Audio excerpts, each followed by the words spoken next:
नमस्कार दोस्तों, ये हमारे घरेलू और प्रिय शिष्य प्रतीक जी हैं और ये अब प्रतीक न रहकर इंजीनियर प्रतीक हो चुके हैं। और नौकरी लगने के बाद जो हमारी परंपरा रही है वही 1 रुपया गुरुदक्षिणा जो है, क्योंकि ये हमारे लिए करोड़ों अरबों के बराबर होता है जब ग्रामीण परिवेश के हिंदी मीडियम के बच्चे इंजीनियर बन अपने सपनों को पंख लगाते हैं। तो यही मेरे लिए करोड़ों अरबों के बराबर है। आइए प्रतीक का कुछ परिचय आपको बता दें। प्रतीक जो हैं बिहार राज्य के रोहतास जिले के विक्रमगंज, जो हमारी मातृभूमि भी रही है,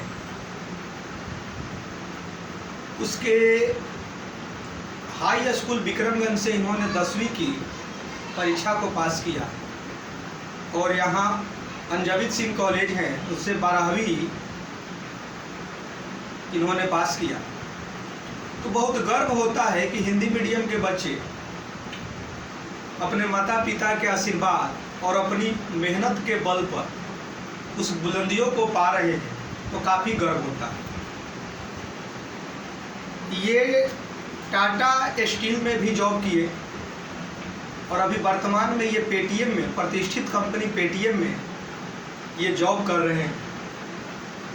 और ये गर्व की बात है क्योंकि कोविड में बहुत सारी नौकरियां जहां गई है वहां इन लोग प्रतिष्ठित पैकेज पर ये लोग काम कर रहे हैं और अपने समाज परिवार की प्रतिष्ठा को भी बढ़ा रहे हैं कि जब गांव के बच्चे इंजीनियर बनते हैं तो उसकी खुशी कई गुना बढ़ जाता है।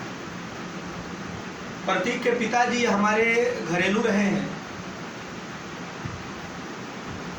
और वैसे बच्चे को पर निःशुल्क पढ़ाकर मेहनत करने में एक बल मिलता है और उसका फल जो है आज हमें मिला जब इनकी नौकरी लगने के बाद जब ये हमारे आवास पर मिलने आए। लेकिन उससे भी बड़ी बात इन्होंने बोला, जिनके सपने बड़े होते हैं वो कहीं ना कहीं वो उड़ना जानते हैं। बातचीत के क्रम में जो आप लोगों को बताएंगे भी है, बातचीत के क्रम में इन्होंने बोला कि सर मैं तो जॉब कर रहा हूँ लेकिन कुछ वर्षों तक ही मैं नौकरी करूँगा अपने एक्सपीरियंस के लिए। जैसे बड़े लोगों की सपना होती है कि मैं खुद का अपना कंपनी कहिए या अपना बिजनेस कहिए, मैं अपना खुद का बिजनेस खड़ा करना चाहता हूँ और मैं दूसरों को काम देना चाहता हूँ।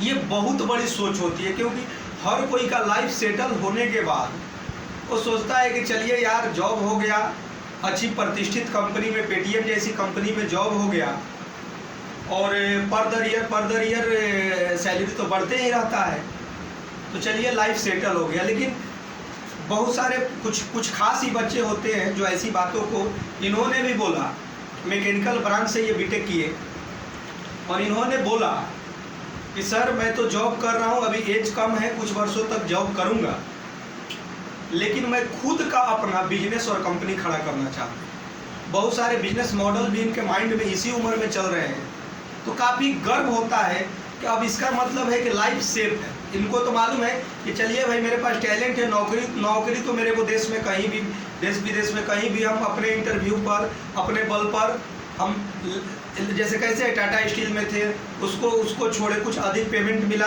पेटीएम में गए, तो नौकरी तो अपने हैंड में है, लेकिन क्या है कि उसका अनुभव ये ले रहे हैं और बहुत गर्व और गरिमा की बात है।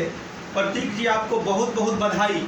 और मैं चाहूँगा कि आप कुछ पुरानी दिनों को आप दर्शकों को अनुभव दीजिए, जो नाइट क्लास जो मेरा अभियान रहा कि जैसे हम लोग हंसी खुशी कैसे रात भर लगातार 12 घंटे उस समय जगते थे।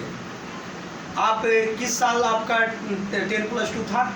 10+2 2014 में 2014, मतलब 12-14 सेशन इनका था और काफ़ी उस रात का अनुभव अलग रहता था। और कुछ दर्शकों को बताइए नाइट क्लास के बारे में, कैसा रहा अनुभव? पहला नाइट क्लास रहा होगा तो क्या लगा था कि रात भर जग जाएंगे, लेकिन सुबह जगने के बाद कैसा लगा कि कैसे 12 घंटा समय बीता? अकेले अगर पढ़ा जाए तो लगता है खाली खाली समय नहीं बीतता, और अगर लोग साथ में रहते हैं, अगर मन भी नहीं कर रहा तो अगले को देखकर मन में उत्सुकता आती है कि मैं भी करूँ, मैं अकेले क्या बैठे करूँगा। और रात रात भर सभी के साथ पढ़ते भी, एक एक चैप्टर एक एक बुक खत्म हो जाता था, पता भी नहीं चलता था। देखिए प्रतीक ने बोला कि जब मैं नाइट क्लास लेता था तो बोला कि जैसे ग्रुप में पढ़ना, बहुत सारे बैच चलता था रात को, अब बैच चलता था तो कब एक एक रात भर का मतलब क्या है, पूरी रात पढ़ने का मतलब है कि जैसे 2 साल का 11-12 का कोर्स होता है, इन लोगों का क्या होता था 5 महीना में ख़त्म हो जाते थे, 6 साल, मैंने कहने का मतलब 2 साल में कई बार रिवीजन हो जाते थे। तो कई बार रिवीजन होने से क्या होता है, एक ही जो आप पाठ्यक्रम में सिलेबस है, बार बार रिवीजन होने से क्या होता है, उसकी इतने लेवल बढ़ जाते हैं कि यार ये तो क्वेश्चन सिंपल है, ये तो बन ही जाएगा। तो ये एक उसको और भी बेनिफिट होता है, वो सेल्फ स्टडी के प्रति भी जागरूक करता है, वो बैठना सिखा देता है कि यार कभी मैंने बैठा नहीं, लेकिन सर के साथ या बच्चों दोस्तों के साथ सर ने बैठाया तो 10 से 12 घंटा हम लोग बैठ भी गए। जीवन के उतार चढ़ाव भी आपके रहे होंगे, तो ये थोड़ा सा अपने जूनियर्स को आप संदेश दीजिए कि जीवन में सफलता के लिए क्या करना चाहिए। जीवन में सफलता के लिए तो पहली बात है कि खुद से दृढ़ निश्चय करो, मेहनत करो, और कितनी भी कठिनाइयाँ हैं अपने निश्चय पे लगे रहो, मंजिल तुम्हें जरूर मिलेगी।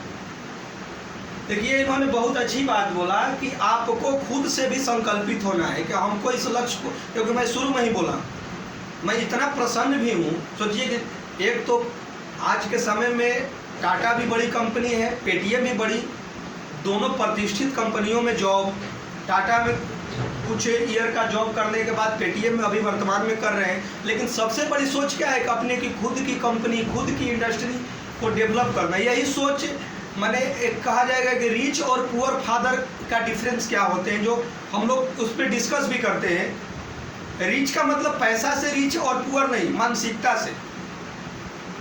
पुअर फादर को हम लोग ऐसे भी बोल सकते हैं कि जैसे किसी को जॉब हो गया तो वो अपने बच्चे को ये बोल सकते हैं कि बेटा चलो अब तुम्हारी जीवन जो है फिक्स हो गया, तुम्हारा जीवन खाते पीते गुजरेगा, मतलब लाइफ सेटल हो गया, अब अधिक के बारे में नहीं सोचना है, उड़ना नहीं है। क्योंकि अभी देखे होंगे, और रिच फादर में क्या है, रिच का मतलब बार बार बोल रहे हैं पैसा संबंध नहीं, मानसिकता से। रिच फादर अपने बच्चों से क्या है कि तुम्हारी भूख खत्म नहीं होनी चाहिए, तुमको लड़ना है, और तुमको जिस भी फील्ड में रहो ऐसी कंपनी, ऐसी इंडस्ट्री या ऐसा अपना साम्राज्य स्थापित करो कि तुम सैकड़ों हजारों लाखों को काम दो। ये होता है, या अस्थाई भी नहीं रहा। देखिए अभी बहुत सारे अलग अलग सेक्टर के, अभी बीपीएससी का रिजल्ट बिहार में आए हैं, बहुत सारे नौकरी करने वाले निकाले हैं। कोई गवर्नमेंट टीचर है, कोई मतलब कुछ भी सेक्टर में है, कोई बैंकिंग में है, कोई अदर सेक्टर में।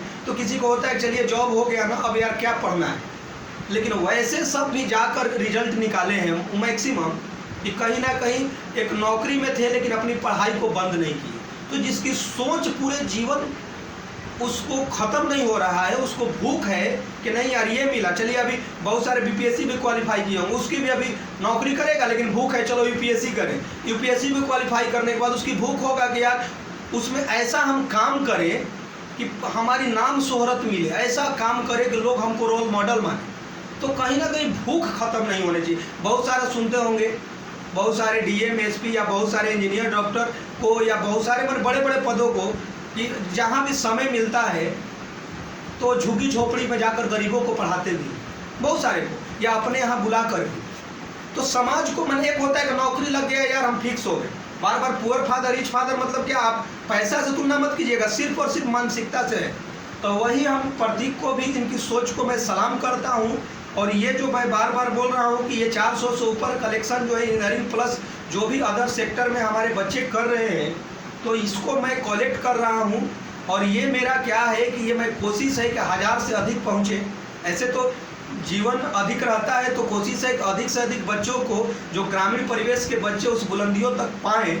और काफ़ी गर्व होता है कि जब ग्रामीण परिवेश का ये बच्चा बोलता है कि प्रतिष्ठित कंपनी में नौकरी करने के बाद भी वो बोलता है कि सर मैं कुछ सालों तक नौकरी करूंगा, मैं अपनी खुद की कंपनी, खुद का बिजनेस हम करना चाहते हैं। तो आपको सलाम है ऐसी सोच के साथ। और हम चाहेंगे कि आप लोग भी इन ग्रामीण परिवेश जो वीडियो देखते हैं तो ग्रामीण परिवेश के बच्चों को आशीर्वाद दें और इनको हौसला को आप लोग बढ़ाएं और कहीं ना कहीं एक दिन भारत को विश्व गुरु बनाने में इन बच्चों को बहुत बड़ा योगदान हो। धन्यवाद।